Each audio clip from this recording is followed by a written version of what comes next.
In the 5th century AD, the Roman Empire was divided between East and West. From this division, chaos followed. Hordes of barbarians, driven forward by the Huns, poured into the Roman lands. In the winter of 406, over the frozen Rhine, Franks, Burgundians, Vandals, and Suebi crossed into the Western Empire. Meanwhile, the Visigoths, once allies of Rome, turned against their former master, and in 410 they did something unseen for 800 years. They sacked the eternal city, Rome. The barbarians carved kingdoms from the dying body of the Western Empire, but beyond the Danube, a greater threat was rising. The Huns, led by the Scourge of God, Attila. They ravaged the Balkans and even threatened Constantinople itself. The Eastern Romans were forced to pay tribute and to return any fugitives who escaped Attila's realm. After years of humiliation, a new emperor rose to the throne of the East, Marcian,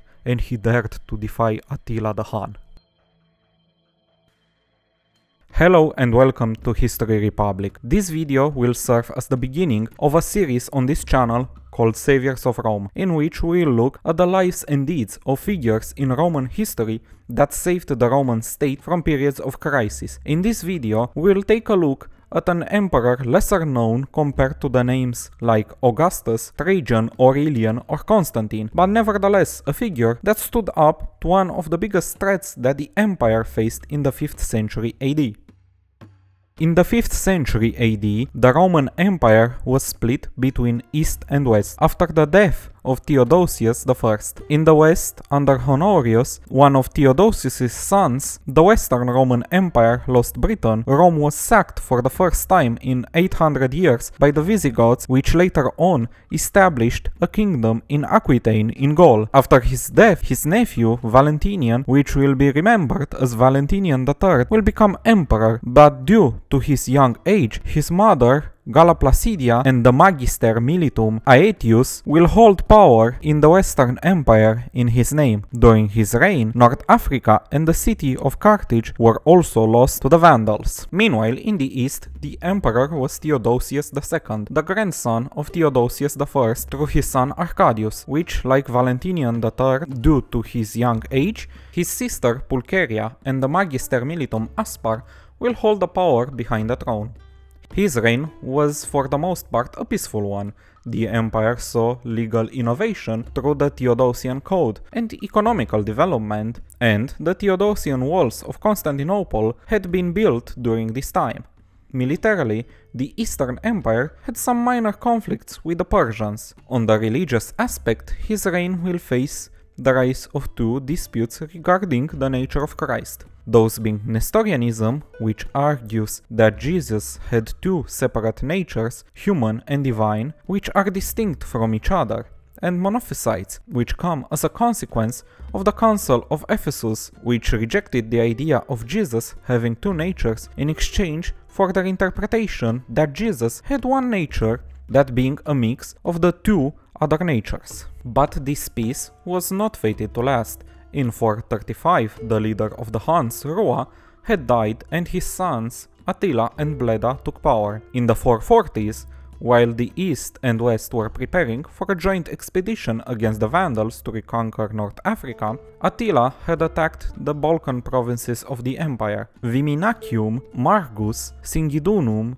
and Sirmium were left in ruins, while their population was taken into slavery by the Huns. The Eastern Empire was unable to respond to this crisis due to its military being split between the preparations for the invasion of North Africa and the defense of the eastern provinces due to conflict with Persia reigniting because of disputes over Armenia, so a truce needed to be negotiated. Attila demanded that Hunnic fugitives into the Eastern Empire had to be handed back, and also that the empire should also start paying tribute to the Huns, but Theodosius refused to hand back the fugitives and wanted to negotiate a better truce. This led to Attila attacking again, and Naissus was also destroyed. Compared to other barbarians, the Huns had knowledge of siegecraft, making them able to besiege the Roman cities. The eastern field armies were deployed in Thrace, but Attila had defeated them and came close to the walls of Constantinople, which led Theodosius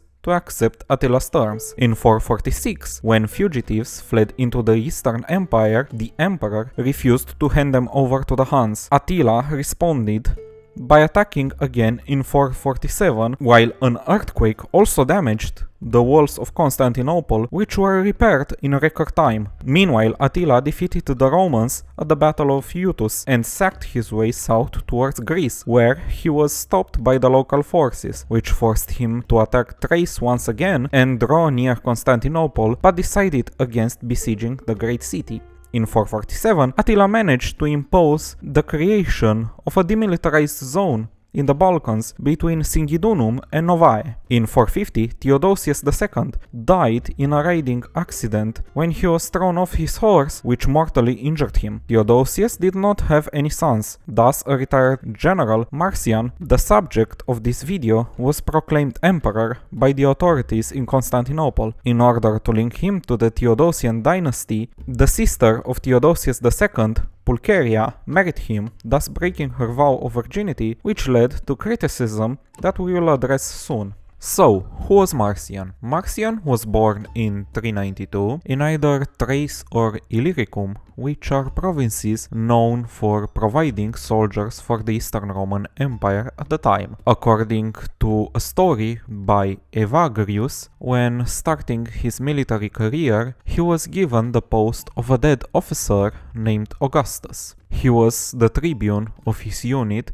by 420. On his way to a war with Persia, he fell ill and ended up in Constantinople, where he associated himself with two of the most prominent military figures of the time, Aspar and Ardaburius, serving as domesticus. In a failed expedition to Africa in 431, he was captured, and according to another story, he had an encounter with the Vandal king Gaiseric and was set free under the condition to never wage war against the Vandals, which seems like a convenient story made by his sympathizers to justify his lack of action when the Vandals sacked Rome in the 450s. Either in the 430s or 440s, he served as a captain of the palace guards, and by 450 he was a senator. He most likely came to power through his connection with Aspar, which proposed him as the new emperor, and by marrying Pulcheria, he linked himself to the Theodosian dynasty. Upon his ascension to power, Chrysaphius, an important advisor of Theodosius II and rival to Pulcheria, was executed, which led to Pulcheria being the sole advisor of Marcian. Even though he was an associate of Aspar, it doesn't seem that Marcian was a puppet emperor, as Aspar might have hoped. Upon ascending as emperor, the Western Roman Emperor, Valentinian III, refused to acknowledge him as Emperor of the East and even wanted to wage war against Marcian, but was stopped by Aetius. Also, upon his ascension, Attila sent an embassy demanding tribute, but Marcian made a bold gamble and refused to pay tribute anymore. Marcian and Aspar made this choice mainly due to confidence in the defenses of Constantinople, which might be able to prevent the Huns from threatening the more lucrative provinces in the east. Also, this decision might have come in the context of Attila making preparations for his campaign against the Western Empire. At that point, Attila was left with a choice: either retaliate against the east and demand his tribute, or proceed further with his invasion of the west. By choosing to go to the west, Marcian's gamble paid off. Attila sacked his way into Gaul, but was stopped by a Roman-Germanic coalition led by the Magister Militum Aetius at the Battle of the Catalonian Plains in 451. Unfortunately, Aetius not choosing to pursue the Huns after the battle and defeat Attila for good led to him coming back next year to invade the Western Empire through Italy. According to the legend, Pope Leo I met with Attila at the river Po and convinced him to retreat to his base in Pannonia, but it seems like a combination of Aetius's military harassments and the famine and plague that affected the Huns might have forced them to retreat. At the same time, Knowing that Attila took most of his forces to invade Italy, Marcian mobilized the Eastern Roman army to attack Attila's domains over the Danube and defeated the Huns that were left behind as garrison and their allies the Gepids and the Ostrogoths. This military action taken by Marcian played an important role in forcing Attila to retreat in order to defend his confederation. In 453, Attila threatened the Eastern Empire with an invasion, but died on his wedding night either due to assassination or due to too much alcohol consumption. What followed in the next years was the dismantlement of the Hunnic Confederation. Marcian, by stopping the tributes to the Huns, put that money to better use and convinced Attila's former allies to revolt against their Hunnic overlords. One of those allies were the Gepids, led by Ardaric, which at the Battle of Nedao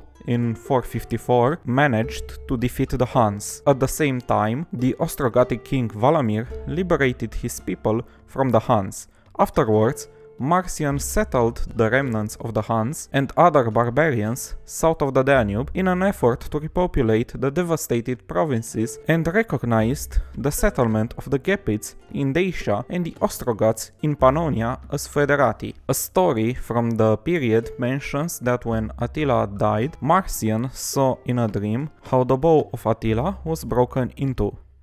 When it comes to economics, Marcian's reign was marked by tax cuts for the rich, getting rid of a tax paid in gold by the senators for their properties called the follies. This tax probably dated back to Constantine the Great. On religious matters, Marcian tried to end the Nestorian and Monophysite heresies through the Council of Chalcedon in 451. At Chalcedon, he tried to put an end to the Nestorian and Monophysite heresies by trying to come to a compromise by proposing that Christ had two natures, human and divine, which were equal.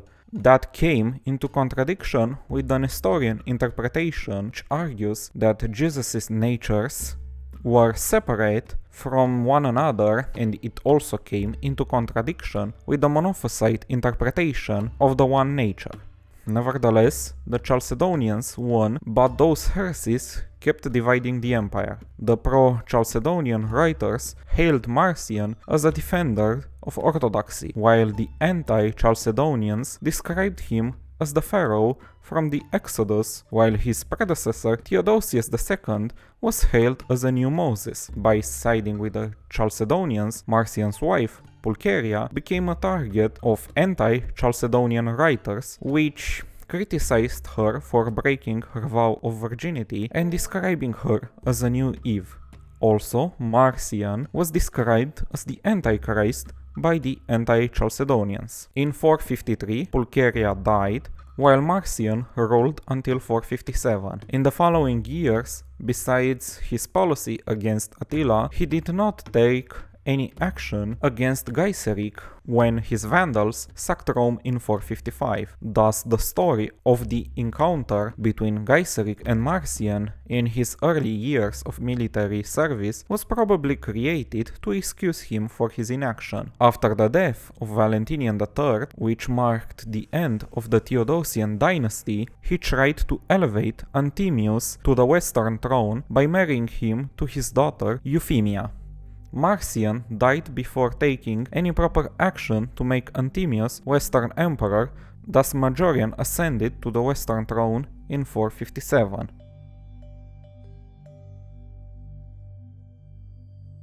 So, was Marcian a savior of Rome, or was he just lucky? By taking such a gamble against Attila, Marcian rid the Eastern Empire from the tributes imposed by the Huns. His more aggressive policy against them played a role in the salvation of Italy from Attila. It seems he was good at understanding the events that took place in the Hunnic Empire. By helping paying the former subjects of the Huns, he managed to dismantle Attila's empire and settle it with new barbarians that were more fragmented and easier to handle. On the other hand, he did not take any actions against the Vandals when they sacked Rome in 455, which accelerated the collapse of the Western Empire when previously he helped in saving it from the Huns. But on the other hand, he took actions in trying to help in the recovering of the Balkan provinces, and by using other barbarians as a buffer, managed to dismantle the most immediate threat to the Eastern Roman Empire, which were the Huns. Hi, if you enjoyed the video, please like and subscribe, and also leave a comment. This was History Republic, and I will see you in the next video.